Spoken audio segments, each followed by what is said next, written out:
मज़हर अब्बास साहब, आप इसके ऊपर वे इन कीजिएगा स्पेसिफिकली इस जंग के तनाजुर में, या फिर यहाँ पर ये बात हुई कि दुनिया तमाशाई बनी देख रही है, ट्रंप आते हैं, जिस मुल्क में उनका दिल चाहता है वहाँ जिस तरह से पावर के ऊपर कंट्रोल करना चाहते हैं, अपनी पावर एग्जर्ट करना चाहते हैं, करते हैं, और कोई कुछ नहीं कर सकता। क्या कोई तरीका भी है दुनिया का रोकने का ट्रंप साहब को? देखिए, पहली चीज़ तो ये कि ये सवाल का जवाब हम में से किसी ने तलाश नहीं किया कि क्यों अटैक किया। एक जनरल फीलिंग ये है कि ईरान को तबाह करना था, ईरान को सीरिया बनाना था, ईरान को इराक़ बनाना था, ईरान को लीबिया बनाना था। वो क्यों नहीं हो पा रहा? वो इसलिए नहीं, हालांकि ईरान पे काफ़ी तबाही हुई है, लेकिन इसलिए नहीं हो पा रहा कि बाकी मुल्कों के मुकाबले में जहां मोनार्क्स थे, ईरान में जो लोग हैं वो ईरानी रजीम के साथ खड़े थे। इन्होंने पहली अटेम्प्ट की जब इन्होंने वहाँ पॉलिटिकल अनरेस्ट पैदा किया और उस पॉलिटिकल अनरेस्ट को उन्होंने सपोर्ट दी, हर तरह की सपोर्ट दी, लेकिन वो अपराइजिंग जो है वो वैसी नहीं हो पाई जैसी बांग्लादेश, नेपाल या श्रीलंका वगैरह में हमने देखी। और उसकी वजह यही थी कि ये जो पॉलिटिकल अनरेस्ट था, इसके बावजूद कि ईरान में बहुत इकोनॉमिक क्राइसिस था, लेकिन ये जो पॉलिटिकल अनरेस्ट था ये इंजीनियर्ड था। तो पहले अटैम्प्ट जो थी वो ट्रंप की ये थी कि अंदर से कोई इस तरह का रिवोल्ट हो जाए और उसके नतीजे में जो है वो बादशाहत जो ईरान की रजीम है वो ख़त्म हो जाए। लेकिन वो ऐसा हो नहीं पाया जैसा कि 79 में शाह की हुकूमत ख़त्म करने के लिए हुआ था। उसके बाद जो इज़राइल है, उसके बाद बिल्कुल वही थ्योरी दोहराई गई जो इराक़ में दोहराई गई थी, वेपन ऑफ मास डिस्ट्रक्शन वाली।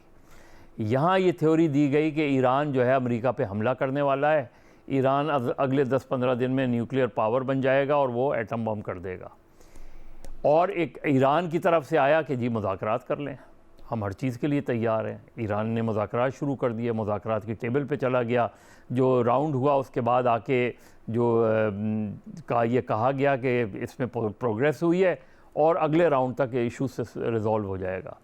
तो ट्रंप और नेतन्याहू दोनों को ये लगा कि ईरान तो जंग में जाए बग़ैर ही जंग जीत रहा है और वो मुज़ाकरात की हर उस टेबल पर और हर उस नेगोशिएशंस में जाने को तैयार है जहां वो ये सेटिस्फाई कर सके दुनिया को कि उनका न्यूक्लियर बॉम्ब बनाने, एटम बम बनाने का कोई इरादा नहीं।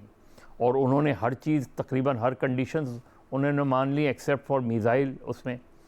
तो वहाँ भी जब नाकामी नज़र आ रही थी तो उसके बाद इन दोनों के पास इसके सिवा कोई ऑप्शन नहीं था कि ईरान पे अटैक कर दो और फिर सारी दुनिया की तवज्जो इस तरफ हो कि ईरान जो है वो न्यूक्लियर, और सबसे ज़्यादा अपने जो खुद ईरान अमेरिका के अंदर लोग हैं उनको।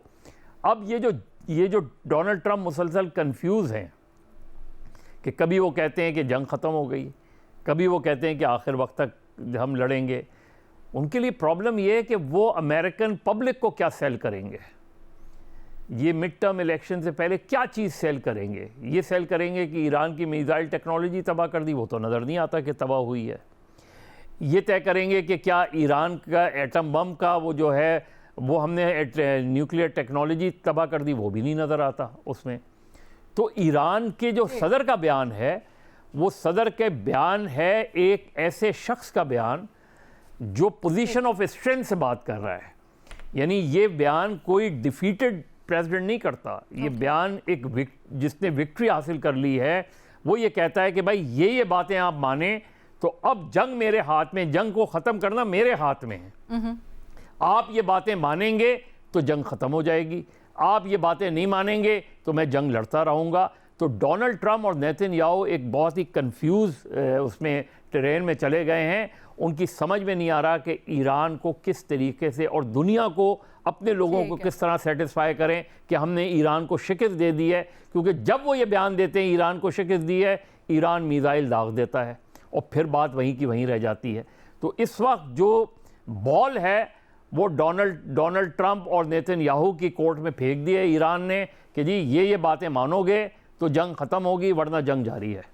अच्छा, दैट्स वेरी इंटरेस्टिंग। जहाँ आप लोग ये कह रहे हैं, आपने भी और भट्टी साहब ने भी ये बात की, वहाँ क्या सिर्फ ये महज इत्तेफाक हो सकता है कि डोनाल्ड ट्रंप इस तरह खुलकर सामने नहीं आ रहा है या अपने मकासद का इजहार नहीं कर रहे, अपनी मुट्ठी नहीं खोल रहे?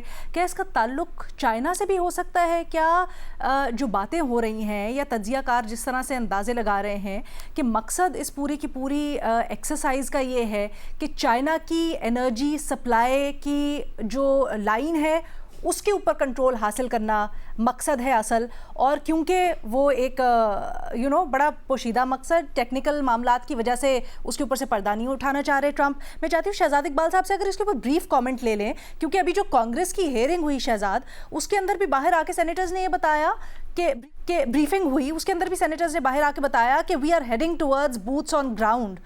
तो इससे तो ये जाहिर होता है कि शायद इस बात में कोई सब्सटेंस है कि किसी भी तरह से अमेरिका इस एरिया के ऊपर, ईरान के ऊपर कंट्रोल हासिल करना चाहता है और मकसद ये है। देखिए, चाइना को काउंटर करने के लिए उनका हमेशा एक मकसद होता तो है और वो करने की कोशिश भी कर रहे होते हैं। और ऑब्वियसली जो स्ट्रेट ऑफ हॉर्मुज़ जब बंद हुआ है तो इससे जो इम्पैक्टेड कंट्रीज हैं उसमें China is one of the biggest country जो कि इससे ज्यादा मुतासिर होगी।